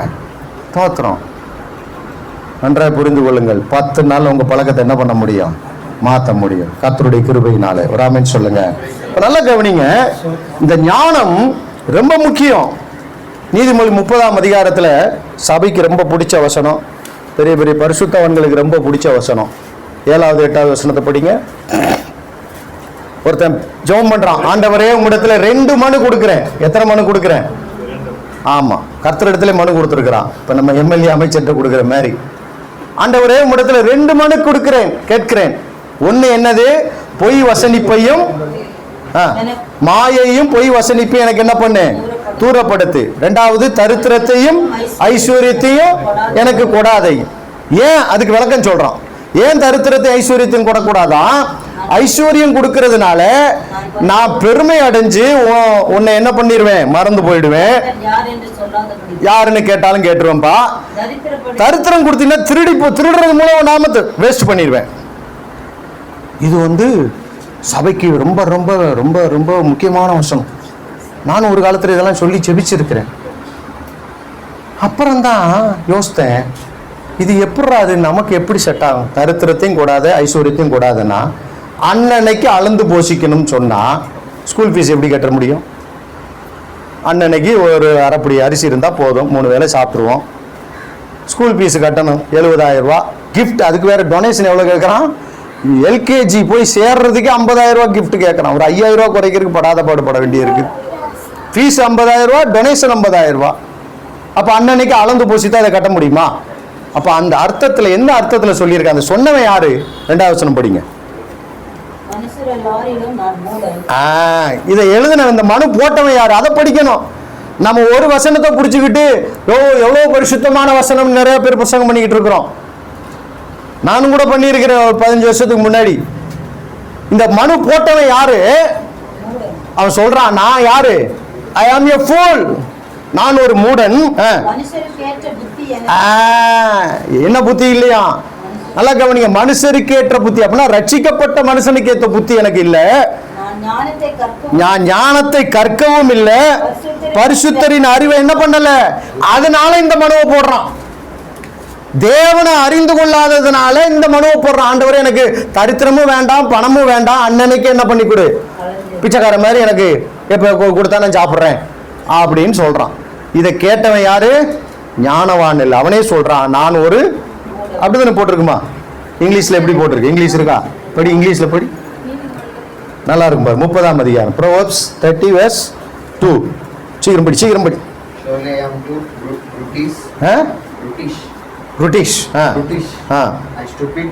ஸ்டூபிட் டூ, பாத்தீங்களா? முட்டாள். டீச்சர் திட்டுறாமல் ஸ்டூபிட் அப்படின்னு திட்டினா நமக்கு அப்படியே கோபம் வருது. ஸ்டூபிட் ஃபெல்லோ, பாத்தீங்களா? சூப்பரா சொல்றேன், ஸ்டூபிட் ஃபெல்லோ. அப்புறம் என்ன சொல்லுவாங்க டீச்சர்? இந்த டிரான்ஸ்லேஷன் என்ன போட்டிருக்கு?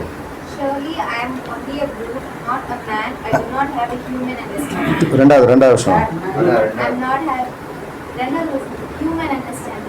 ஹியூமன் அண்டர்ஸ்டாண்டிங் வந்திருக்கு. மனுஷனுக்கு ஏற்ற புத்தி எனக்கு இல்லை, மனுஷரிலும் நான் மூடன்.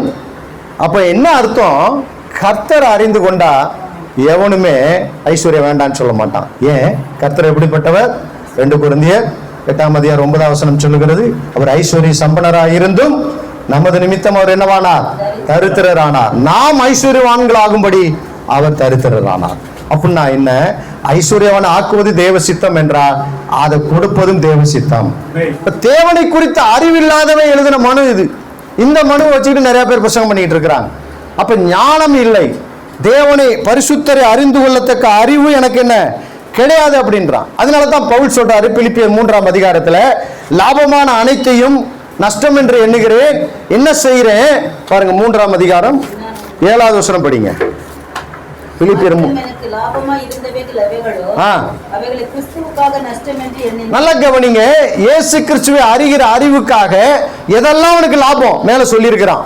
நான் பென்யாமின் கோத்திரத்தான். பென்யாமின் கோத்திரம்னு யார் தெரியுமா? முதலாவது ராஜ பரம்பரை, 8வது நாள் விருத்த சேதனம் பண்ணப்பட்டவன், இஸ்ரவேல் வம்சத்தான், பென்யாமின் கோத்திரத்தான், எபிரேயர் பிறந்தவன். இன்னும் சொல்ல போனா நியாயப்பிரமாணத்தின் குற்றம் சாட்டப்படவன், ரோமானிய, அவன் ரோம பிரஜை. இவ்வளவு கெப்பாசிட்டி இருந்தும் அதை எல்லாவற்றையும் என்ன பண்றான்? நஷ்டம் என்று எண்ணுகிறேன். எதுக்காக? அடுத்த வருஷம் சொல்றாரு,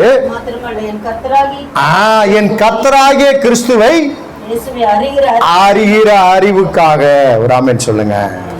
அப்ப அவனுக்கு ஒண்ணு புரிஞ்சிச்சு, இந்த டிகிரி, இந்த டிக்னிட்டி, இந்த பணம். பவுல் பெரிய பணக்காரருங்க.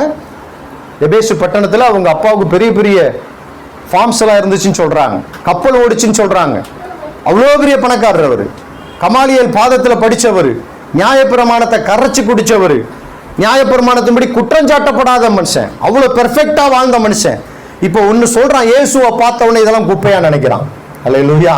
எதெல்லாம் மேன்மையா இருந்துச்சு ஒரு காலத்துல, அதெல்லாம் இயேசு அறிகிற அறிவுக்கு முன்னாடி வரும்போது குப்பையா எண்ணுகிறேன்.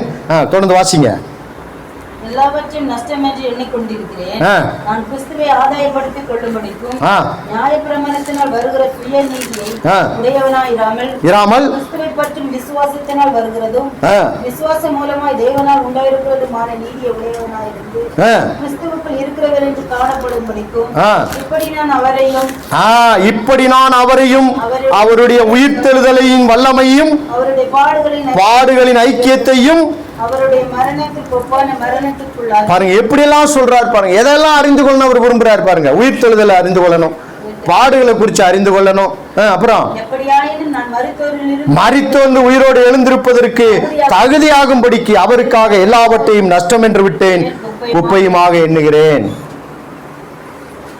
குப்பைங்கிற இந்த வார்த்தைக்கு மூல பாஷையில துடைத்து போடப்பட்ட கந்தை துணின்னு போட்டிருக்கு. துடைத்து போடப்பட்ட, அதை யாருமே நாய் கூட சீண்டாதான், அந்த மாதிரி எல்லாவற்றையும் தூக்கி போட்டாராம். போட்டுட்டு சொல்றாரு, ஒன்று செய்கிறேன் பின்னானவைகளை மறந்து. அப்ப என்ன? இதெல்லாம் பின்னானவைகள், இயேசு கிறிஸ்து அறிகிற அறிவுக்கு விரோதமானவைகள். அப்ப இந்த 30ஆம் அதிகாரம் 7-8 வசனத்தில் சொன்னதும் இயேசு கிறிஸ்துவுக்கு விரோதமானது. அது நம்ம சொல்ல தேவையில்லை. ஏன்னா தேவன் நம்மை ஆசீர்வதிப்பது அவருடைய சித்தமாய் இருக்கிறது. அல்லேலூயா, அல்லேலூயா. கர்த்தருக்கு ஸ்தோத்திரம் உண்டாவதாக. 11ஆம் அதிகாரம் நீதிமொழிகள் 2வது வசனம் படிங்க.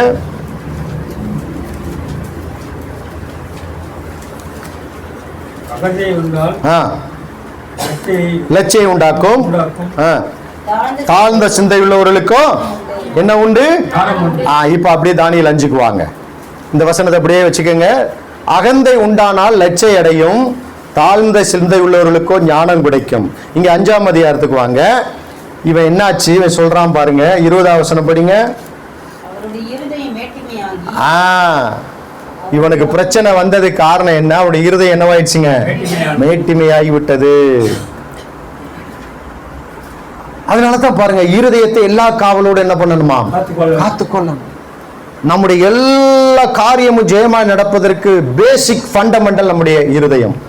இருதயம் என்று சொன்னால் ஆவி. அந்த ஆவியில என்னத்தை நம்ம நினைக்கிறோமோ, என்னத்தை சிந்திக்கிறோமோ, அதுதான் ஆத்துமாவுக்கு வருது. அந்த ஆத்துமா அதை அப்படியே கற்பம் தரித்து வாயின் மூலமாக வார்த்தையாவிடுது. நீங்க யாரு சாதாரணமா ஒரு வார்த்தையை சொல்லிட்டே நினைக்காதீங்க. அந்த வார்த்தை உங்க வாயிலிருந்து வர்றதுக்கு முன்னாடி அது உங்க ஆவியில கடந்து ஆத்துமாவில கடந்து அது ஒரு உருவாகி ஏதோ ஒரு வகையில் அது வெளியே வருது. அதனாலதான் இயேசு சொன்னார், உங்கள் இருதயத்தின் நிறைவினால் வாய் பேசு. அப்ப இருதயம் எதனால நிரப்பப்படணும்? கர்த்தருடைய வார்த்தையினால் நிரப்பப்படணும். கர்த்தருடைய, நான் ஏற்கனவே சொல்லியிருக்கிறேன் பாருங்களேன். ஒரு பையன் மாடு மேய்ச்சிக்கிட்டு இருந்தானா. அப்போ ஒருத்தர் சைக்கிளை குறுக்க போயிருக்கிறான். அப்ப மாடு குறுக்க வந்த பொழுது சைக்கிள போற முட்டி கீழே விழுந்துட்டான். உடனே என்ன பண்ணிருக்கிறான்? அந்த சைக்கிள்ல போறவன், போடா மாடை தின்ற வயல அப்படின்னு திட்டி இருக்கிறான். இவன் போடா ஆமையத்தை இட்லியை தின்ன வயலன்னு திட்டி இருக்கிறான் மாடு மேய்க்கிறவன். இவன் போடா பன்னியை தின்ன வயலன்னு இவன் திட்ட. இவன் போடா தோசையை தின்ன வயலன்னு இவன் திட்ட. இப்படி இவன் மிருகங்களா சொல்ல, இவன் சாப்பாடு ஐட்டமா சொல்ல, அங்கிட்டு போனவர் என்னப்பா அவனை மாடு கழுத பண்ணிலாம் திட்டுறான், நீ என்ன இட்லி தோசை புரட்டான்னு சொல்லிக்கிட்டு இருக்கிறியே? ஆமையா, அவன் தின்னது தான் அவன் வாயிலிருந்து வரும் அப்படின்னு நானா. அப்ப நம்ம என்னத்தை உள்ள வச்சிருக்கிறோமோ அதுதான் நம்ம வாயிலிருந்து என்ன பண்ணோம். அப்ப உள்ள சிந்தையில என்ன இருக்குதோ நல்லா கவனிங்க, அதுதான் எந்த நேரத்தில் வெளிப்படுறதுக்கு ரெடியா இருக்கும். அப்ப தேவ வார்த்தையினால் நம்பியிருந்தோம்னா தேவனுடைய ஆவியானவர் நம் மூலமா வெளிப்படுவார். ராமன் சொல்லுங்க, அல்லேலூயா. அப்ப இந்த ராஜாவுக்கு என்னாச்சு? இருதயம் மேட்டிமை அடைந்து அவன் எல்லாம் கெட்டு போச்சு. இப்ப தானியேல் என்ன சொல்றான்? நீ கொடுக்கிற பரிசெல்லாம் எனக்கு வேண்டாம்ப்பா, உன் பரிசை நீங்க வச்சுக்கோ. உங்க அப்பனுக்கு இதே மாதிரிதான் நடந்துச்சு, அவனும் இது மாதிரிதான் மேட்டுமை அடைஞ்சு நான் கட்டின மகா பாபிலோன் சொன்னான். அடுத்த நிமிஷமே அவன் புல்ல தின்ற மிருகத்தை போல மாறிட்டான். அவன் கண்ட சொப்பனம் அப்படியே நடந்துச்சு. கடைசியில் அவன் தன்னை தாழ்த்தினான். பாருங்க, அப்படியே எழுதியிருக்கு பாருங்க. தானியேலுடைய புஸ்தகம் 4ஆம் அதிகாரம் கடைசி வசனம் படிங்க. ஆகையால் நேபுகாத்நேச்சராகிய நான் பரலோகத்தின் ராஜாவை புகழ்ந்து உயர்த்தி மகிமைப்படுத்துகிறேன். அவருடைய கிரியையில் எல்லாம் சத்தியமும் அவருடைய வழிகள் நியாயமானவை. அகந்தையாய் நடக்கிறவர்களை தாழ்த்தவராலே ஆகும். பார்த்தீங்களா? அவன் அனுபவிச்சதை நீ மறுபடியும் கொண்டு வந்து செய்றியப்பா, நல்லா இருக்குதா? அவன் சொல்றான் பாருங்க, தானியேல் மறுபடியும் சொல்றான் பாருங்க 23ஆம் வசனத்துல 22ஆம் வசனத்திலிருந்து, அவருடைய குமாரனாகிய பெல்சாத்சார் என்னும் நீரோவென்றால் இதையெல்லாம் அறிந்திருந்தும் உமது இருதயத்தை தாழ்த்தாமல் பரலோகத்தின் ஆண்டவருக்கு விரோதமாக உம்மை உயர்த்தினீர். அவருடைய ஆலயத்தின் பாத்திரங்களை உமக்கு முன்பாக கொண்டு வந்தார்கள். நீரும் உம்முடைய பிரபுக்களும் உம்முடைய மனைவிகளும் உம்முடைய வைப்பாட்டிகளும் அவைகளில் திராட்சரசம் குடித்தீர்கள். இதுவும் அன்றி தம்முடைய கையில் உமது சுவாசத்தை வைத்திருக்கிறவரும் உமது வழிகளுக்கு எல்லாம் அதிகாரியுமாகிய தேவனை நீர் மகிமைப்படுத்தாமல் காணாமலும் கேளாமலும் உணராமலும் இருக்கிற வெள்ளியும் பொன்னும் வெண்கலமும் இரும்பும் மரமும் கல்லுமாகிய தேவர்களை புகழ்ந்தீர். ஆகையினால இந்த எழுத்து எழுதப்பட்டதாப்பா. இந்த எழுத்துக்கு அர்த்தத்தை சொல்றேன் கேளு. மெனே மெனே தெக்கேல் உப்பார்சேன். மெனே என்பதற்கு தேவன் உன் ராஜ்யத்தை முடிச்சிட்டார்னு அர்த்தம். தெக்கேல் என்பதற்கு நீ தராசில் நிறுத்தப்பட்டு குறைவு காணப்பட்டாய் என்றும், பெரேஸ் என்பதற்கு உன் ராஜ்யம் பிரிக்கப்பட்டு மேதிய பெர்சியாவுக்கு என்ன பண்ணப்படும், கொடுக்கப்படும் சொன்ன அன்னைக்கு ராத்திரி அவன் கொலை செய்யப்பட்டான்.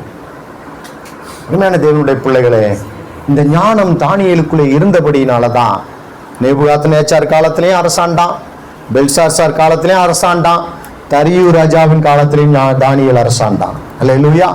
ராஜாக்கள் மாறலாம், தேவன் உங்களோடு கூட இருக்கும் பொழுது, தேவனுடைய ஞானம் உங்களுக்குள் இருக்கும் பொழுது, நீங்க உன்னை புரிஞ்சுக்கங்க, அந்த தேவனை குறித்த அறிவு தான் உங்களை உயர்த்தும். வெளிப்பாடு தேவனை குறிச்சு அறியும். இயேசு பாருங்க, ஒவ்வொரு நாளும் அவர் ஜெபிக்கவே தேவையில்லை, ஆனா காலையில் எழுந்து போய் ஜெபிக்கிறார். ஏன்? பிதாவோடு முதல்ல அவர் தொடர்பை ஏற்படுத்திக் கொள்கிறார். நான் உலகத்துக்குள்ள போறேன் ஆண்டவரே, நான் இந்த சரீரத்துல தான் வந்திருக்கிறேன், இந்த மாம்சம் பலவீனமான மாம்சம் தான், ஆனா காலையிலே போய் தேவனிடத்துல போய் அந்த வல்லமையை, அந்த பலனை, தேவனுடைய அந்த வெளிப்பாடை பெற்றுக்கொள்றார். அதனாலதான் பாருங்க, யோவான் 11ஆம் அதிகாரத்துல நம்ம எல்லாருக்கும் தெரியும், செத்து போய் 4 நாள் ஆச்சு. லாசரு என்ற ஒரு மனிதன் கல்லறைக்குள்ள வச்சாச்சு. 4 நாள் கழிச்சு போறாரு, கல்லறையை புரட்டுங்கன்றாரு. புரட்டிட்டு அங்கிருந்து ஒரு ஜெபம் பண்றார். 41ஆவது வசனம் நினைக்கிறேன். இந்த ஜெபம் தான் நம்மளும் பண்ணணும். என்ன சொல்றாரு? பிதாவே, நீர் எப்பொழுதும் எனக்கு செவி கொடுக்கிறீர் என்பதை நான் அறிந்திருக்கிறேன். பாத்தீங்களா, அங்க என்ன வார்த்தை போடுறாரு? அறிந்திருக்கிறேன். அப்ப அந்த வெளிப்பாட்டை நம்ம பெற்றுக்கொள்ளணும். பிதா எப்பொழுது நம்முடைய ஜெபத்துக்கு என்ன பண்ணுகிறார்? பதில் தருகிறார் என்ற ஜெபம் இருந்துச்சுன்னா நமக்கு முறுமுறுப்பே வராதுங்க. எந்த ஒரு காரியத்தை குறித்து முறுமுறுப்பு வராது. குறை சொல்ல தேவையில்லை. ஏன் குறைய கர்த்தர் என்ன பண்றாரு? நிவர்த்தி பண்ண அவர் இன்றைக்கு செவி கொடுக்க வல்லமையுள்ளவராக இருக்கிறார். பாருங்க, அங்கே நின்றுட்டு அவர் குறை சொல்லல. அதுக்கு முன்னாடி நடந்த சம்பவம்லாம் பாருங்க. மரியாள் மார்த்தாள் வந்து அழுது அவரை புறம்ப இது பண்றாங்க. அதுல ஒருத்தி, அவர் ரொம்ப வேதம் படிச்சவ, அவர் சொல்ற, ஆமா ஆண்டவரே, கடைசி நாளிலே என் சகோதரன் என்ன பண்ணுவான்? பைபிள் படிச்சவங்க, அவங்க பைபிள் தெரிஞ்சவங்க, நல்லா பைபிள் தெரிஞ்சவங்க தான் நல்ல தப்பு பண்றாங்க. தோத்திரம். நிறைய வசனம் தெரிஞ்ச அம்மா, அந்த அம்மா வந்து சொல்லுது, ஆமா ஆண்டவரே, எல்லாம் தடை பண்றாங்க. இயேசு சொல்றா, நானே உயிர்த்தெழுதலும் ஜீவனும் மாறி, என்ன விசுவாசிமா, விசுவாசித்தால் தேவனுடைய, அங்க வர்றாரு பாயிண்ட்டுக்கு. நீ ஏன் கடைசி நாளுக்கு போற? இன்னைக்கே ஒரு சகோதரன் எழும்ப போறான்னு விசுவாசிங்கிறார். யாரும் விசுவாசிக்கல. உடனே அந்த அவிசுவாசத்தை பார்த்து இயேசு கண்ணீர் விட்டார். உடனே நம்ம ஆளுக, லாசரு மேல எவ்வளவு பாசம் வச்சிருந்தா அவர் அழுகிறாரு பாரு. அங்கே இருந்தவனும் சொன்னா, நம்ம ஆளுகளும் இன்னைக்கும் பிரசங்கம் பண்ணிக்கிட்டு இருக்கிறாங்க. நீங்க அந்த வசனத்தை படிங்க. அவர் ஆவியிலே கலங்கி, நான் வந்ததே உன உயிரோட எழுப்புறதுக்கு, அதை நம்பாம இன்னமும் ஒப்பாரி வச்சுக்கிட்டு இருக்கிறீங்களாடா. எங்க ஊர் பக்கம்லாம் வந்தீங்கன்னா, இப்போ எங்க அக்கா மாமனார் இறந்து போயிட்டாரு. ராத்திரில ஒரு நாள் ஃபுல்லா பொம்பளைங்கெல்லாம் உட்காந்து ராத்திரி பூரா சொம்பு தண்ணி வச்சு ஒப்பாரி பாடிக்கிட்டே இருப்பணும். தோத்திரம். அதுக்குன்னு ஒரு ஸ்பெஷலிஸ்ட், ஒரு கிளவி ஒன்று வந்துருச்சு, உட்காந்து பாட்டு பாடிக்கிட்டே கிடக்குறாங்க. ஒப்பாரி வச்சுக்கிட்டு இருக்கிறீங்களே, நான் அதுக்கா வந்தேன், உங்க புலம்புல ஆனந்த கழிப்பாய் மாற்றும்படி வந்தேன். சொல்றாரு, பிதாவே, நீர் எப்பொழுதும் எனக்கு செவி கொடுக்கிறீர் என்பதை நான் அறிந்திருக்கிறபடியே சொல்லிட்டு அடுத்த வசனம் சொல்றாரு, ஆயினும் நீர் என்னை அனுப்பினதை இவங்க விசுவாசிக்கணும், இங்க இருக்கிறவங்க விசுவாசிக்கணும். அதுக்காக நான் ஜெபம் பண்றேன். ஜெபம் பண்ணிட்டு கூப்பிடுறாரு. என்ன கூப்பிடுறாரு? லாசருவே, வெளியே வா. என்ன நடந்துச்சு? அப்படியே சேலையோட வர. நல்லா கவனிங்க, கட்டப்பட்டிருக்கும். யூதருடைய முறைமையெல்லாம் பார்த்தீங்கன்னா நல்ல தைலம் பூசி நல்லா கட்டி, நம்மளாம் என்ன பண்றோம் தெரியுங்களா? புதைக்கும் போது வாயை கட்டுறது, இந்த கழுத்தை கட்டுறது, கைவரெல்லாம் கட்டெல்லாம் என்ன பண்ணிடுறோம்? அவுத்துட்டு தான் உள்ள வைக்கிறோம். முதல்ல அடக்கம் பண்ற வரைக்கும் வாயை கட்டுறோம், மூக்கில் பஞ்சு வைக்கிறோம், கையை கட்டுறோம், காலை கட்டுறோம். ஆனா புதைக்கும் போது, பெட்டிக்குள்ள வைக்கும் போது என்ன பண்ணிடுறோம்? எல்லாத்தையும் கட் பண்ணிடுறோம். ஆனா யூதர்கள் அப்படி கிடையாது. சுத்துன்னு சுத்தி, டேப்பு போடுற மாதிரி சுத்தி கட்டி வச்சிருப்பாங்க. இப்ப ஒரு வெள்ளை துணியில சுத்தப்பட்டது ஒண்ணு டக்குன்னு இப்படி வந்து நிக்குது. எப்படி இருக்கும் யோசித்து பாருங்க. அத்தனை பேரை அரண்டு போயிட்டாங்க. ஏன்னா யூதருடைய நம்பிக்கை 3 நாள்ல வந்து கூட உயிரோட எழுப்பலாம். 4வது நாள் வந்து செய்யறாரு. நடந்த காரியம் என்ன தெரியுமா? தேவனை குறித்த ஒரு அறிவு அவருக்கு இருந்துச்சு. அதுதான் ஞானத்தை கொடுக்கும். நீங்க எங்க போய் ஜெபம் பண்ணாலும் ஒரு அற்புதம் நடக்கும். நான் சொல்றேன், இன்னைக்கு உங்க வீட்டுல ஒரு அற்புதம் வேணுமா? இன்னைக்கு கேட்க போறோம், அதோட ஜெபிக்க போறோம். நம்ம ஆண்டவரே, உண்மை அறிகிற அறிவு எனக்கு தாரும். எத்தனை பேர் வேண்டுகிறீங்க? இந்த வெளிப்பாட்டின் அறிவு எனக்கு தாரும் ஆண்டவரே. நீங்க நான் கவனிங்க, 100 வயசு வாழ்றீங்களோ, 150 வயசு வாழ்றீங்களோ, ஏன் விசுவாசத்தின்படி கர்த்தருடைய வருகை மட்டும் வாழ்றீங்களோ, அது காரியம் இல்லை. ஒரு நாள் வாழ்ந்தாலும் இயேசுவை போல பிதாவின் வெளிப்பாட்டோடு வாழ வேண்டும். ஆமென். அந்த ஒரு நாள் போதும் உங்க வாழ்க்கையை ஜெயமாய் மாற்ற போதும். நம்ம கண்களை மூடுவோம். ஸ்தோத்திரம் ஆண்டவரே. ஞானம் ரொம்ப அவசியம். தானியேலுக்குள்ளே ஞானம் இருந்தது. அவருடைய காரியம் ஜெயமாயிருந்தது. சிறையிருப்பின் தேசத்துல தான் இருந்தான், அடிமையாகத்தான் கொண்டு போகப்பட்டான். அவங்க அப்பா காலத்திலே அவனை கூப்பிட்டு உயர்த்தி வச்சாங்க, மகன் காலத்தையும் உயர்த்தி வச்சாங்க. இந்த 2 பேர் காலத்துக்கு பின்னாடி மேதிய பெர்சிய காலத்திலும் தரியு ராஜா வரைக்கும் அவன் அங்கே பாபிலோன்ல பெரிய ஆளா இருந்தான். காரணம், ஞானம் உள்ளவனா இருந்தான். இன்னைக்கு ஒண்ணு மட்டும் கேளுங்க, ஆண்டவரே உண்மை அறிகிற அறிவை எங்களுக்கு தாரும் ஐயா. ஒரு ஜெபமா கேட்போமா? எல்லாரும் கண்கள் மூடி இருக்கட்டும். முடிந்தவரும் உங்களுடைய வலது கரத்தை உயர்த்தி, எனக்கு வேற எதுவும் வேண்டாம் ஆண்டவரே, உண்மை அறிகிற அறிவை எங்களுக்கு தார மாட்டவரே. வாயை திறந்து சொல்ல முடியுமா? ஓ ஸ்தோத்திரம் ஆண்டவரே, இன்னும் உம்மை அறியணுமே, இன்னும் உம்மை அறியணுமே, இன்னும் கிட்டி சேரணுமே, இன்னும் கிட்டி சேரணுமே. பிரசன்னம் எல்லாரும் ஒப்பு கொடுத்து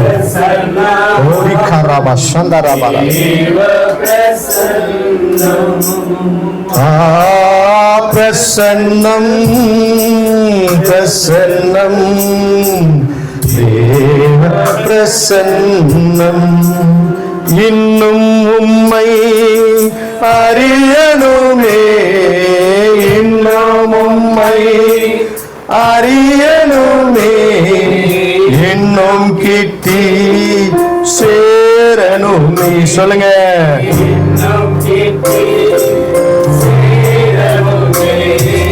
பிரசன்னம்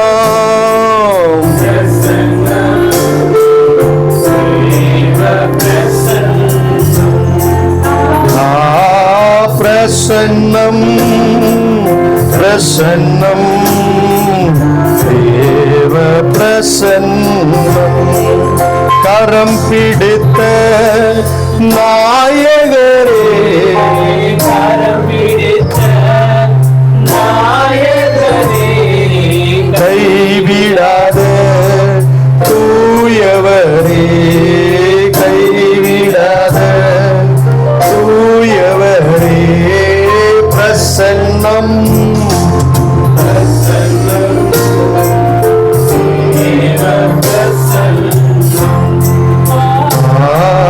பிரசன்னம். உலகமெல்லாம் மாயையா, உம் அன்பொன்றே போதுமையா.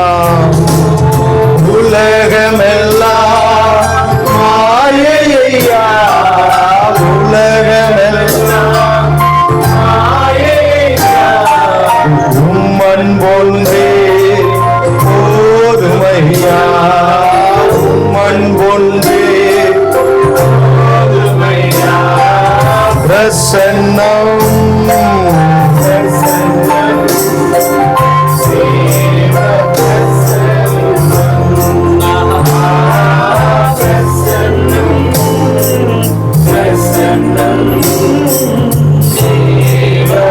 சீர்படுத்தும் சிருஷ்டிகரே, சீர்படுத்தும் சிருஷ்டிகரே, சீர்படுத்தும் சிருஷ்டிகரே, ஸ்திரப்படுத்தும் துணையாளரே, துணையாளரே, ஸ்திரப்படுத்தும் துணையாளரே. எல்லாரும் ஒப்பு கொடுத்து பாடுவோம். ஓ glory, ஆண்டவரே உம்முடைய பிரசன்னம், தேவ பிரசன்னம், பிரசன்னம்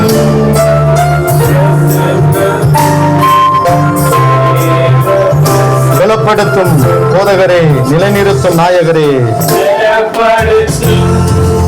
போதகரே, பலப்படுத்தும் போதகரே, நிலை நிறுத்தும் நாயகரே, நிலை நிறுத்தும் நாயகரே, பிரசன்னம். Yes, my Lord, we worship you, Lord. We thank you, Lord. Glory to Jesus. Amen. Hallelujah. ராஜாவும் பிரசன்னம் போதுமையா, எப்போ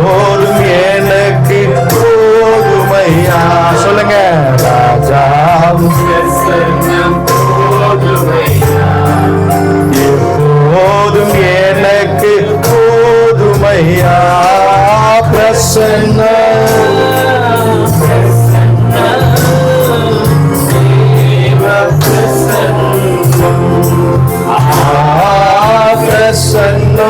இதரப சந்தரப யந்தரப ரிதிலிமந்தரப. ஒரு முறை மாத்திரம். இன்னும் உம்மை அறியணுமே. சொல்லுங்க.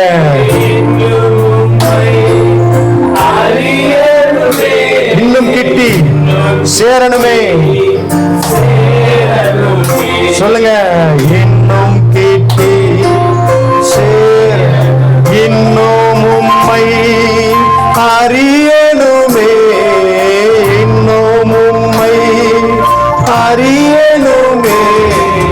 இன்னும் கிட்டி சேரணுமே. எஸ், ஆமாண்டவரே, உம்மோடு கூட நெருங்கி ஜீவிக்கணும். பிரசன்னம் பிரசன்னம் தேவ பிரசன்னம்.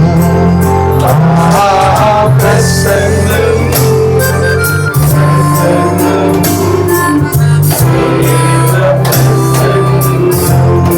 தானியேலின் காரியம் ஜெயமாயிருந்தது. காரணம், அவன் ஞானம் உள்ளவனாயிருந்தான். கர்த்தருக்கு பயப்படுதலே ஞானத்தின் ஆரம்பம். ஞானம் அவனுக்குள் இருந்தபடியினாலே ராஜா ஆள் அனுப்பி அவனை கூப்பிடுகிறான். ராஜாவே எதிர்த்து சொல்றான், உன் பரிசெல்லாம் எனக்கு ஒண்ணு வேண்டாம் ஐயா, ஆனா நடந்ததை நான் சொல்றேன். உங்க அப்பனுக்கு இதே மாதிரிதான் அகந்த வந்துச்சு, அவரும் இது மாதிரி ஆனாரு. ஆனா பின்னாடி எழுதி வச்சுட்டு போனாரு, பரலோகத்தின் தேவனை மகிமைப்படுத்தி உயர்த்தி அகந்தை உள்ளவரை தாழ்த்த அவராலே கூடும் என்று எழுதி வச்சுட்டு போனாரு. அதை கூட தெரியாம நீ மறுபடியும் தேவாலயத்தின் பாத்திரங்களை அசுசிப்படுத்தினது மாத்திரமல்லாமல் கல்லும் மண்ணும் மரமும் இரும்புலான அந்த விக்கிரகங்களை, தெய்வங்களை நீ மகிமைப்படுத்தினபடினாலே உனக்கு விரோதமாய் ஒரு எழுத்து எழுதப்பட்டிருக்கிறது. எப்படிப்பட்ட ரகசியங்களை அறிவிக்கிற ஞானத்தை கர்த்தர் நமக்கு தந்திருக்கிறார். யாக்கோபு 1:5 சொல்லுகிறது, ஒருவன் ஞானத்தில் குறைவுள்ளவனாய் இருந்தால் சம்பூர்ணமாய் கொடுக்கிறவரிடத்திலே நீங்கள் என்ன பண்ண கடவைகள்? கேட்க கடவீர்கள். கேளுங்க, ஏன்னா அவர் எப்பொழுது நமக்கு செவி கொடுக்கிறார். பிதாவை குறித்த ஒரு அறிவு நமக்கு இருக்கணும். தேவன் எப்பொழுது எனக்கு செவி கொடுக்கிற தேவன், ஜெபத்தை கேட்கிற தேவன். அவர் செவிட்டு சாமி அல்ல, அவர் பேசுகிற தெய்வம். வசனத்தின் மூலமாய் பேசுவார். ஆபத்து வரும் பொழுது வசனத்தை கொண்டு உங்களை பாதுகாப்பார். தேவ தூதர்களை கொண்டு உங்களை சூழ பாளையம் இறங்கி விடுவிப்பார். சிங்க குட்டிகள் கூட தாய்ச்சி அடைந்து பட்டினியாயிருக்கும். அவனை தேடுகிற உனக்கு ஒரு நாளும் குறைவிடாது. உங்க வீடு 7 தூண்களிலே நிறுத்தப்பட்டிருக்கிறது. ஓ ஸ்தோத்திரம் ஆண்டவரே, நன்றி அப்பா. தானியேலுடைய காரியம் ஜெயமாயிருந்தது போல சொன்னவங்களுடைய காரியங்கள் வரக்கூடிய நாட்களில் ஜெயமாயிருக்க, உம்மை குறித்த அறிவிலே வளர, அந்த பிதாவை குறித்த வெளிப்பாடுகளை இவர்கள் பெற்றுக்கொள்ள இந்த ஞானத்தின் ஆவி இன்றைக்கு நீ தந்திருக்கிறபடினாலே உம்மை ஸ்தோத்திரிக்கிறோம். இந்த விசேஷித்த ஆவி உள்ளவன் ஒருவன் இங்கே இருக்கிறான் என்று ராஜாக்கள் சொல்லும்படியாக எங்கள் ஜனங்கள், விசுவாச மக்களை ஞானத்தினால நிரப்பும்படி நாங்கள் ஜெபிக்கிறோம். ஆசீர்வாதம் அந்த ஒவ்வொருவரையும் பேர் பேராய் தனித்தனி ஆசீர்வதிக்கிறோம். கவலையோடு, பாரத்தோடு, ஏக்கத்தோடு, வியாகுலத்தோடு, பிரச்சனையோடு வந்திருக்கிற ஒவ்வொருவருக்கும் நீ விடுதலை கொடுத்திருக்கிறீர். இந்த வார்த்தை விடுதலை கொடுத்திருக்கிறது. குமாரன் விடுதலை ஆக்கினால் மெய்யாகவே விடுதலை ஆவீர் என்ற வசனத்தின்படி இந்த ஞானத்தின் மூலம் அவருடைய காரியங்கள் ஜெயமாய் நடக்க நாங்கள் ஆசீர்வதிக்கிறோம். தொடர்ந்து நன்மையானதை தாரும். இந்த வீட்டாரையும் ஆசீர்வதிக்கிறோம். இயேசுவின் நாமத்தில் பிதாவே. நம்முடைய கர்த்தராகிய இயேசு கிறிஸ்துவின் கிருபையும் பிதாவாகிய தேவனுடைய அன்பும் பரிசுத்த ஆவியானவருடைய அந்நிய ஐக்கியம் சமாதானம் பாதுகாவலும் நம் அனைவரோடும் உலகம் எங்கில் இருக்கிற எல்லா பரிசுத்தவான்களோடும் கூட இன்றும் என்றும் சதா காலங்களிலும் கர்த்தருடைய வருகை மட்டும் தங்கி இருப்பதாக. ஆத்துமாவே கர்த்தரை ஸ்தோத்திரி, முழு உள்ளமே அவர் பரிசுத்த